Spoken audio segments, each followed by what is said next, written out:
Welcome back to my channel. Bigg Boss season 12ನ ಮಂಗಳವಾರದ ಎಪಿಸೋಡ್ನ ಫಸ್ಟ್ ಪ್ರೊಮೋ ಬಗ್ಗೆ ಮಾತನಾಡೋಣ. ಆಬ್ವಿಯಸ್ಲಿ ಬಿಗ್ ಬಾಸ್ 11 ಏನು ಒಂದು ಫ್ಯಾನ್ನ ಬಿಗ್ ಬಾಸ್ ಮನೆ ಒಳಗಡೆ ಕರೆಸಿ ಅವ್ರ ಎದುರುಗಡೆ ಇವರಿಗೆ ಭಾಷಣ ಮಾಡಕ್ಕೆ ಬಿಡ್ತಾರೋ ಅದೇ ರೀತಿ ಒಂದು ಪ್ರೋಸೆಸ್ನ ನಡೆಸ್ತಾ ಇದ್ದಾರೆ. ಸೇಮ್ ಬಿಗ್ ಬಾಸ್ 11 ಏನಿತ್ತು ಅದನ್ನೇ ಕಾಪಿ ಮಾಡಿದ್ದಾರೆ ನಮ್ಮ ಬಿಗ್ ಬಾಸ್ ಟೀಮ್ ಅವರು. ಸೊ ಇದರಲ್ಲಿ ಏನಪ್ಪ ಅಂದರೆ ಫೇಕ್ ಅಭಿಮಾನಿಗಳಿರ್ತಾರೆ. ಅವ್ರ ಕಡೆಯವರೇ ಒಂದು 100 ರೂಪಾಯಿ ಕೊಟ್ಟು ಕಳಿಸಿರ್ತಾರೆ. ಸೊ ಅಭಿಮಾನಿಗಳ ಮುಂದೆ ಮಾತಾಡೋಕ್ಕೆ ಬಿಡ್ತಾರೆ. ಅವರಂತೂ ಒರಿಜಿನಲ್ ಅಥವಾ ರಿಯಲ್ ಅಭಿಮಾನಿಗಳಂತೂ ಅಲ್ವೇ ಅಲ್ಲ, ಫೇಕ್ ಅಭಿಮಾನಿಗಳನ್ನ ಒಳಗೆ ತಳ್ತಾರೆ. ಬಟ್ ಅವ್ರಿಗೊಂದು ಡೈಲಾಗ್ ಹೊಡಿಯಕ್ಕೆ ಬಿಡ್ತಾರೆ. ಇಲ್ಲಿ ಯಾರ್ದು ಏನು ಡೈಲಾಗ್ ಮಾತಾಡಿದ್ದಾರೆ ಅಂತೇಳಿ ನೋಡೋಣ. ಸೊ ಇನ್ನು ಬಿಗ್ ಬಾಸ್ ಅವರು ಯಾವ್ಯಾವ ರೀತಿ ಡೈಲಾಗ್ಗಳನ್ನ ಇಟ್ಕೊಂಡಿರ್ತಾರೆ, ಅವ್ರದ್ದೇ ಆದಂಥ ಒಂದು ಕ್ರಿಯೇಷನ್ ಏನಿರುತ್ತೆ, ಮಾತುಗಳೇನಿರುತ್ತೆ, ಮೆಸೇಜ್ ಏನಿರುತ್ತೆ ಅಂತ ಇನ್ನು ನೋಡಬೇಕು. ಅದು ಸ್ವಲ್ಪ ಬಿಲ್ಡಪ್ ಜಾಸ್ತಿ ಕೊಡ್ತಾ ಇರ್ತಾರೆ. ಬಿಲ್ಡಪ್ ಮೇಲೆ ಬಿಲ್ಡಪ್ ಕೊಡ್ತಾ ಇರ್ತಾರೆ ನಮ್ಮ ಬಿಗ್ ಬಾಸ್ ಅವರು. ಹಾಗೆ ಹೀಗೆ ಅಂತ ಬಿಟ್ಟು ಒಬ್ಬರ ಬಗ್ಗೆ ಮಾತಾಡ್ತಾರೆ. ಅಂದರೆ 6 ಜನ ಏನು ಕಂಟೆಸ್ಟೆಂಟ್ 7 ಜನ ಇದ್ದಾರೆ, ಈಗ 6 ಜನ ಹಾಕ್ತಾರೆ. ಒಬ್ಬರು ಹೆಲ್ಮೆಟ್ ಹಾಕ್ತಾರೆ. ಹೆಲ್ಮೆಟ್ ಆಗೋದಿನೇನೋ ಕಾವ್ಯ ಹೆಲ್ಮೆಟ್ ಆಗೋದಂತೂ ಫಿಕ್ಸು. ಸೊ ಅಭಿಮಾನಿಗಳ ಜೊತೆ ಮಾತಾಡಾದ್ಮೇಲೆ ಪಕ್ಕ ಕಾವ್ಯ ಹೆಲ್ಮೆಟ್ ಹಾಕ್ತಾರೆ. ವೋಟ್ ಪ್ರಕಾರ ಬಂದು ಧ್ರುವಂತ ಹೆಲ್ಮೆಟ್ ಹಾಕಬೇಕು. ಆ್ಯಕ್ಚುಲಿ ವೋಟ್ ಅವನಿಗೆ ಕಮ್ಮಿ ಬಂದಿದೆ ಅನ್ನೋದು ನನಗೂ ಕೂಡ ನಾನು ಅಪ್ಡೇಟ್ನ ನೋಡಿದೆ. ಸೊ ಆದರೆ ಬಿಗ್ ಬಾಸ್ ಪ್ಲ್ಯಾನ್ ಏನಿರುತ್ತೆ ಅಂತಂದರೆ ಕಾವ್ಯನ ಕಳಿಸ್ಬೇಕು ಅನ್ನೋ ಒಂದು ಪ್ಲ್ಯಾನ್ ಇರೋದ್ರಿಂದ ಕಾವ್ಯ ಬಿಗ್ ಬಾಸ್ ಮನೆಯಿಂದ ಹೊರಗಡೆ ಹೆಲ್ಮೆಟ್ ಆಗಿ ಹೋಗ್ತಾ ಇದ್ದಾರೆ. ಅದು ಪಕ್ಕಾ ಫಿಕ್ಸು. ಮಿಡ್ ವೀಕ್ ಹೆಲ್ಮೆಟಲ್ಲಿ ನಮ್ಮ ಕಾವ್ಯನೇ ಹೊರಗಡೆ ಹೋಗಿರೋ ಅಂಥದ್ದು. ಸೊ ಇನ್ನು ಏನಿದೆ ಈ ಪ್ರೋಮೋದಲ್ಲಿ ಅಂತ ನೋಡೋದಾದರೆ ಧನುಷು ಹಾಗೆ ಕಾವ್ಯ ಮತ್ತು ನಮ್ಮ ಧನುಷ್ ಮತ್ತು ಕಾವ್ಯ ಹಾಗೆ 3 ಜನದ ಧ್ರುವಂತ 3 ಜನದ ಒಂದು ಮಾತುಗಳು ಈ ಪ್ರೋಮೋದಲ್ಲಿದೆ. ಸೊ ಪ್ರತಿಯೊಬ್ಬರಿಗೂ ಕರೆಸಿರ್ತಾರೆ. ಪ್ರತಿಯೊಬ್ಬ ಫ್ಯಾನ್ಸ್ಗಳು ಅಂತ ಅದೇ ಫ್ಯಾನ್ಸ್ಗಳನ್ನ ಕರ್ಕೊಂಬಂದು ತೋರಿಸ್ತಾ ಇರ್ತಾರೆ. ಕಷ್ಟಪಟ್ಟಿದ್ದೀನಿ ಅಷ್ಟು ಕಷ್ಟಪಟ್ಟಿದ್ದೀನಿ ಅಂತ ನಾನು ಹೇಳಲ್ಲ. ಯಾಕಂದ್ರೆ ಅವ್ರವ್ರು ಬೆಳಿಬೇಕು ಅಂದ್ರೆ ಅವ್ರವರೇ ಕಷ್ಟಪಡಬೇಕು. ನೀವೆಲ್ಲ ನನಗೆ ಸ್ಟಾರ್ ಚೆನ್ನಾಗಿ ಡೈಲಾಗ್ ಹೊಡಿತವ್ರೆ. ಮಾತ್ರ ಧನುಷ್ ಚೆನ್ನಾಗಿ ಮಾತಾಡಿದ್ದಾರೆ ಅಂತ ಹೇಳ್ಬೋದು.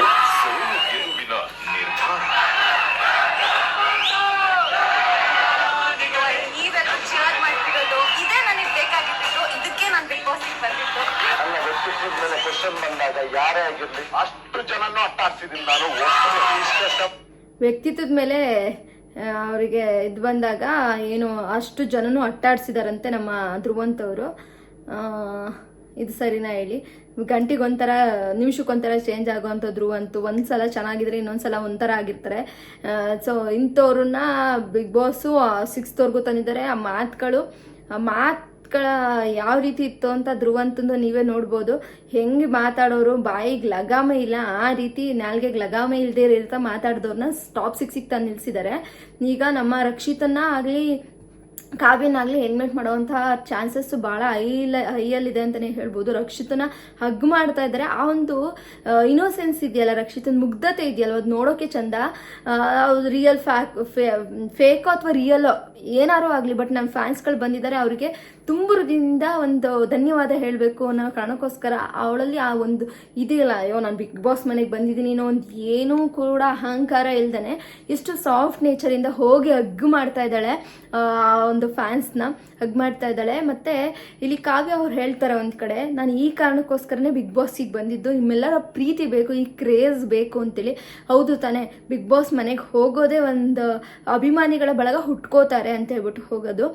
ಸೊ ಹಾಗಾಗಿ ಪ್ರತಿಯೊಬ್ಬರಿಗೂ ಕೂಡ ಬಿಗ್ ಬಾಸ್ ಮನೆ ಒಳಗೆ ಹೋದವ್ರಿಗೆ ಅವ್ರು ಏನಾದ್ರು ಒಂದು ಸಾಧನೆ ಅಂತ ಮಾಡಿರ್ತಾರೆ ಅವ್ರದ್ದೇ ಆದಂಥ ಒಂದು ಶೈಲಿಯಲ್ಲಿ. ಸೊ ಬಿಗ್ ಬಾಸ್ ಮನೆ ಒಳಗೆ ಹೋದಾಗ ಅವರಲ್ಲಿ ನಡ್ಕೊಳೋಂಥ ರೀತಿ, ಅವರ ವ್ಯಕ್ತಿತ್ವ, ಅವರ ಆಟದಿಂದ ಆ ಅಭಿಮಾನಿ ಬಳಗ 1000 ಅಷ್ಟು ಜಾಸ್ತಿ ಆಗುತ್ತೆ.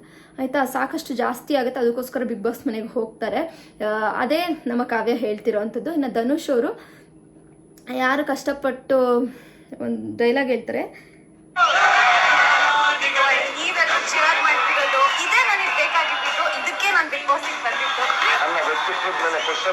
ವ್ಯಕ್ತಿತ್ವದ ಮೇಲೆ ಕಷ್ಟಪಟ್ಟಿದ್ದೀನಿ ಅಷ್ಟು ಕಷ್ಟಪಟ್ಟಿದ್ದೀನಿ ಅಂತ ನಾನು ಹೇಳಲ್ಲ. ಯಾಕಂದ್ರೆ ಅವ್ರವ್ರು ಬೆಳಿಬೇಕು ಅಂದ್ರೆ ಅವ್ರವರೇ ಕಷ್ಟಪಡಬೇಕು. ಇದಂತೂ ಅದಂತೂ ಧನುಷ್ ಹೇಳಿದ ಮಾತನ್ನ ಒಪ್ಕೊಳ್ಳೇಬೇಕು. ಅಷ್ಟು ಕಷ್ಟಪಟ್ಟಿದ್ದೀನಿ ಇಷ್ಟು ಕಷ್ಟಪಟ್ಟಿದ್ದೀನಿ ಅಂತ ಹೇಳೋದಕ್ಕಿಂತ ಹೆಚ್ಚಾಗಿ ಈ ಮಾತನ್ನ ಯಾರು ಹೇಳ್ತಾ ಇರ್ತಾರೆ ಅಂತಂದರೆ ನಮ್ಮ ಅಶ್ವಿನಿ ಮ್ಯಾಮ್ ಹೇಳ್ತಾ ಇರ್ತಾರೆ ಜಾಸ್ತಿ. ನಾನು ಅಷ್ಟು ಮಾಡಿದ್ದೀನಿ, ಇಷ್ಟು ಕಷ್ಟಪಟ್ಟು ನನ್ನ ಮೇಲೆ ಬಂದಿದ್ದೀನಿ, ಅಷ್ಟು ಸಿನಿಮಾ ಮಾಡಿದ್ದೀನಿ, ಇಷ್ಟು ಸಿನಿಮಾ ಮಾಡಿದ್ದೀನಿ ಅಂತ ಹೇಳ್ತಾರೆ. ಅವ್ರು ಬೆಳಿಬೇಕು ಅಂದರೆ ಅಷ್ಟು ಸಿನಿಮಾ ಮಾಡಲೇಬೇಕು. ಸೊ ಆ ರೀತಿ ಒಂದು ಅರ್ಥದಲ್ಲೋ ಅಥವಾ ಏನೋ ಒಂದು ಟಾಂಟ್ ಕೊಡೋ ರೀತಿಯಲ್ಲಿ ನಮ್ಮ ಧನುಷ್ ಮಾತಾಡ್ತಾರೆ. ಅದಂತೂ ಟ್ರೂ ವರ್ಡ್ ಅಂತಲೇ ಹೇಳ್ಬೋದು. ಯಾರಾದರೂ ಮೇಲೆ ಬರಬೇಕು ಅಂದರೆ ಕಷ್ಟಪಟ್ಟೆ ಮೇಲೆ ಬರಬೇಕು. ಸೊ ಮೇಲೆ ಬರಬೇಕು ಅಂದರೆ ಕಷ್ಟಪಡಲೇಬೇಕು, ಕಷ್ಟಪಟ್ಟೆ ಮೇಲೆ ಬಂದಿರ್ತಾರೆ. ಸೊ ಅದಂತೂ ಟ್ರೂ, ಅದು ಮಾಡಲೇಬೇಕು. ಅದನ್ನು ಹೇಳ್ತಿರೋವಂಥದ್ದು. ಇನ್ನು ಏನೇನೆಲ್ಲ ಎಪಿಸೋಡಲ್ಲಿ ನಡೆಯುತ್ತೆ ಅಂದರೆ ಎಲ್ಲರೂ ಭಾವುಕರಾಗಿದ್ದಾರೆ ಆ ಫ್ಯಾನ್ಸ್ಗಳ ಕ್ರೇಜ್ ನೋಡಿ. ನಮ್ಮ ಬಿಗ್ ಬಾಸ್ ಅವರು ಇದೊಂದು ಹೋದ ವರ್ಷದಿಂದ ಒಂದು ಫೇಕ್ ಅಭಿಮಾನಿಗಳನ್ನ ತಂದು ಅವರಿಗೆ ಒಂದು ಡೈಲಾಗ್ಸ್ನ ಬರ್ದು ಅವ್ರಿಗೆ ಮುರಿದುಂಬಿಸೋ ಪ್ರಯತ್ನನ ಲಾಸ್ಟಲ್ಲಿ ಮಾಡ್ತಾರೆ. ಅಯ್ಯೋ ನೀವೇನು ಪಡ್ಕೊಂಡು ಹೋಗ್ತಾ ಇದ್ದೀರಾ ಅನ್ನೋದನ್ನು ತಿಳಿಸೋವಂಥ ಪ್ರಯತ್ನನ ಮಾಡ್ತಾರೆ. ಬಟ್ ಏನಿವೆ ಇರಲಿ, ಬಟ್ ಏನಾದರೂ ಆಗಲಿ, ಬಟ್ ನಮ್ಮ ರಕ್ಷಿತನ್ನ ಮತ್ತು ನಮ್ಮ ಗಿಲ್ಲಿನ ಆದಷ್ಟು ಫಿನಾಲಲ್ಲಿ ರನ್ನರು ಮತ್ತು ವಿನ್ನರ್ ಆಗಂಗಂತೂ ಮಾಡಲಿ ಅಂತ ನಾನು ಕೇಳ್ಕೊತೀನಿ. ಈಗ ಕಾವ್ಯ ಎಲಿಮಿನೇಟೆಡ್ ಆಗಿದ್ದಾರೆ, ಆಲ್ರೆಡಿ ಡಿಸೈಡ್ ಆಗಿದೆ. ಕಾವ್ಯ ಎಲಿಮಿನೇಷನ್ ಆಗ್ತಾ ಇದ್ದಾರೆ, ಮಿಡ್ ವೀಕ್ ಎಲಿಮಿನೇಟ್ ಆಗ್ತಾ ಇದ್ದಾರೆ ನಮ್ಮ ಕಾವ್ಯ ಅವರೇ. ಬಟ್ ಧ್ರುವಂತ ಎಲಿಮಿನೇಟ್ ಆಗಬೇಕಾಗಿತ್ತು ಅನ್ನೋರು ದಯವಿಟ್ಟು ಕಾಮೆಂಟ್ ಬಾಕ್ಸಲ್ಲಿ ಕಾಮೆಂಟ್ ಮಾಡಿ. ಯಾಕೆ ಅಂತ ಹೇಳ್ತೀನಿ ಅಂದರೆ, ಕಾವ್ಯ ಒಂದು ಹಂತದಲ್ಲಿ ಗಿಲ್ಲಿ ಜೊತೆ ಸೇರಿಕೊಂಡು ಒಂದಷ್ಟು ಎಂಟರ್ಟೈನ್ಮೆಂಟ್ ಕೊಟ್ಟಿದ್ದಾಳೆ, ಒಂದಷ್ಟು ನಮಗೆ ನೋಡೋಕೆ ಸಿಕ್ಕಿದೆ. ಬಟ್ ಧ್ರುವಂತಿಂದ ಬಹಳಷ್ಟು ಬೇಸರನೇ ಜಾಸ್ತಿ ಆಗಿರೋದು. ರಕ್ಷಿತಂಗೆ ಬೈದಿರೋದಿರ್ಬೋದು, ಅಸಹ್ಯವಾಗಿ ಮಾತಾಡಿರ್ಬೋದು, ಅಸಹ್ಯದ ವರ್ತನೆ, ಅವೆಲ್ಲವೂ ಕೂಡ ತುಂಬ ಇರಿಟೇಟ್ನ ತಂದಿದೆ. ಸೊ ಹಾಗಾಗಿ ನಾನು ಹೇಳೋದೇನಪ್ಪ ಅಂತಂದರೆ, ನಮ್ಮ ಕಾವ್ಯ ಹೋಗೋಕ್ಕಿಂತ ಧ್ರುವಂತ ಹೋಗಿದ್ದಿದ್ರೆ ಬೆಟರ್ ಇರ್ತಿತ್ತು ಅಂತ ಹೇಳ್ತೀನಿ. ನಮ್ಮ ರಕ್ಷಿತಾ ಟಾಪ್ 6ಗೆ ಬರ್ತಾ ಇರೋದು ನನಗಂತೂ ತುಂಬಾ ಖುಷಿ ಆಗ್ತಾ ಇದೆ. ಟಾಪ್ 6ಅಲ್ಲಿ ನಮ್ಮ ರಕ್ಷಿತಾ ಇದ್ದೇ ಇರ್ತಾರೆ. ಬಟ್ ಟಾಪ್ 6ಇಂದ ಕೆಳಗೆ ಇಳಿಸ್ಬೇಡಿ, ದಯವಿಟ್ಟು ಟಾಪ್ 6ಅಲ್ಲೇ ಕೆಳಗೆ ಇಳಿಸ್ಬೇಡಿ. ರನ್ನರ್ ಅಪ್ ಆಗಿ ಮಾಡಿ ಬಿಗ್ ಬಾಸ್ ಅಂತ ಬಿಗ್ ಬಾಸ್ ಟೀಮ್ಗೆ ಕೇಳ್ಕೊತೀನಿ. ನಿಮ್ಮ ಮೋಸದಾಟನ ದಯವಿಟ್ಟು ನಡೆಸಬೇಡಿ. ಈ ಸೀಸನಲ್ಲಾದ್ರೂ ಕೂಡ ಯಾರೋ ಓಟ್ ಹಾಕಿ ಜನ ಗೆಲ್ಸಿರ್ತಾರೆ, ಬಟ್ ನೀವು ಯಾರನ್ನೋ ಗೆಲ್ಲಿಸ್ತೀರಾ. ಆ ರೀತಿನೇ ಪ್ರತಿ ಸರಿನೂ ಆಗ್ತಾ ಇರುತ್ತೆ.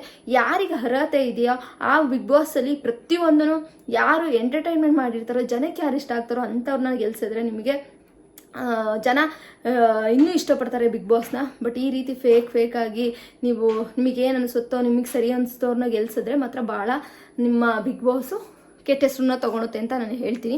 ಸೊ ಇವತ್ತಿನ ಪ್ರೊಮೋ ಇದಾಗಿತ್ತು ಸ್ನೇಹಿತರೆ. ಇವತ್ತಿನ ಪ್ರೊಮೋ ರಿವ್ಯೂ ನನ್ನ ರಿವ್ಯೂ ನಿಮಗೆ ಇಷ್ಟ ಆದರೆ ದಯವಿಟ್ಟು ಕಮೆಂಟ್ ಮಾಡಿ, ಸಬ್ಸ್ಕ್ರೈಬ್ ಮಾಡ್ಕೊಳ್ಳಿದೆ ಗೈಸ್, ಲೈಕ್ ಮಾಡಿ. ಬಾಯ್ ಗೈಸ್, ಮತ್ತೊಂದು ವೀಡಿಯೋ ಜೊತೆ ಸಿಗ್ತೀನಿ.